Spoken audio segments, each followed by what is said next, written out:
Okay, so this is the summary of Nigeria's unemployment and underemployment report for the fourth quarter of 2016. According to the Bureau of Statistics, the economically active population, or the working age population, that is persons between ages 15 and 64, that's where my age bracket, increased to 108.59 million Nigerians. That represents 0.5% increase over the previous quarter and a 3.4% increase year on year.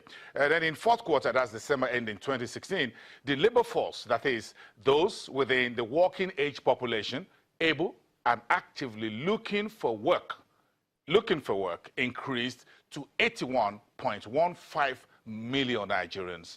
That is an increase of 0.6% in the labor force during the quarter. In very simple terms, we have an unemployment of 14.2% in the fourth quarter of 2016.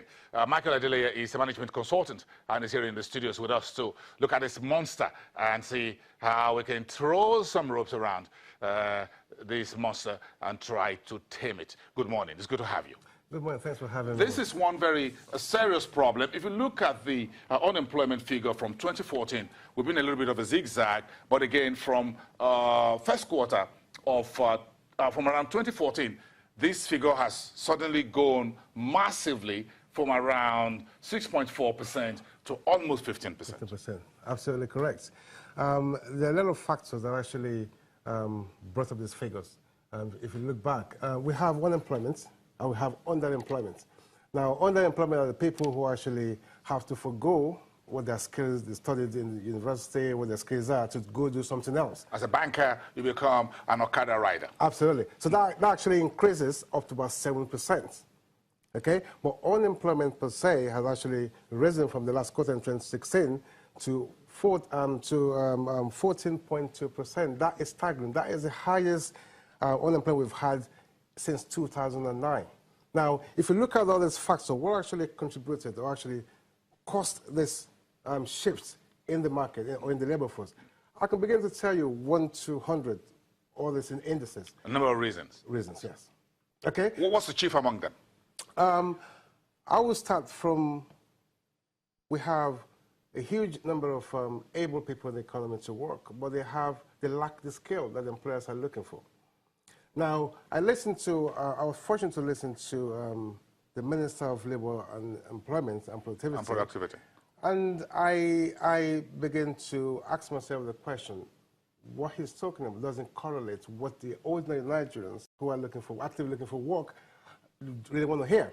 What did he say? What did Mr. Ngige say, the Honourable Minister? It said they're tackling unemployment, that unemployment is on a decrease, and I can't find out where this...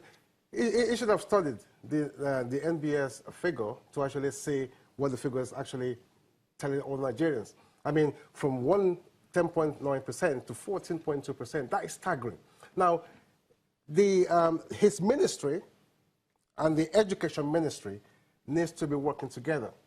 We have a large number of Nigerians going to study in university, studying irrelevant courses. Okay? Now, if he's actually talking to his counterpart in the Ministry of Education, he would tell him, or that person would tell him, this is where we're lacking. So you think education is one of the underbelly of this unemployment monster? That is one of it. So it has to go to with it. Is it the type of school, the quality of teachers, the curriculum, the school environment, everything in the basket? Together. Yeah, it is. Then if we also look into the labor force as well. I mentioned some time ago when I came in here about apprenticeship scheme. Yes, okay. That was in the news a few days ago from the US, from the Trump's administration, of how to put in more money into the apprenticeships. And then I said that was a great news. It was all over on Twitter. It's something that we have to look into, especially this government. Apprenticeship scheme should be institutionalized. And I'll tell you how that works out. Now, before going into that sector, let's talk about the NYSC. For me, personally, I think it should be scrapped. The purpose why the NYSC has been established, it's been defeated. Or it's been fulfilled rather than defeated? It's been defeated. Fulfilled? Has it been fulfilled? No, okay. Well, but it's not a matter of semantics. It's been fulfilled, yes, so if we're done with it, we should scrap it? We're scrapping. Yeah, because it serves its purpose. Yeah, because first and foremost, we have the military being the head of the NYSC. NYSC is not a paramilitary organization. It should be designed, or it's been designed to actually fulfill the objective of fixing the economy when it talks about graduates going into employment.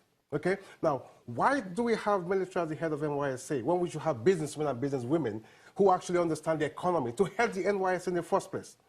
Now, when they sit at the top of that, at the helm of the NYSC, they can tell, they know exactly what the economy is all about, what sort of what's called skill has been like in the economy, who and who. You see NYSC sometimes, graduates who studied something like economics, they send them to go and do something like agriculture or to go and teach. How can you get a graduate who is half-baked? It's not really fully baked to become a teacher, to go and teach. So what are you impacting into the brains of those young ones in there? And once you destroy the primary education in this country, then the rest is forgotten. So you think we're damaging the whole basket with one bad apple? Most of these graduates, I'm in the industry.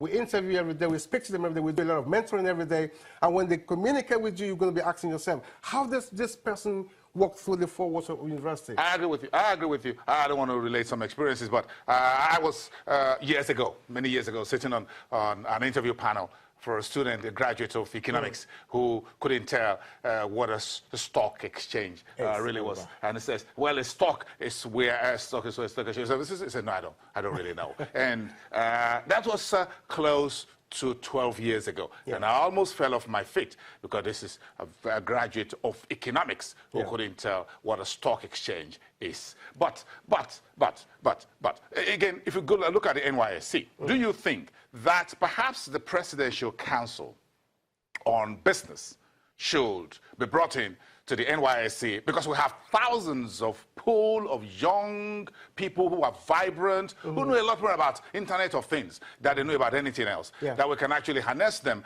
into various schools of study rather than just sending them to remote areas just to fulfill and give them about, is it 8,000 how much we're paying them? I think it's been increased now. I don't know how much. Some folks believe that the NYSC monthly stipend is really too low to motivate anyone to be committed.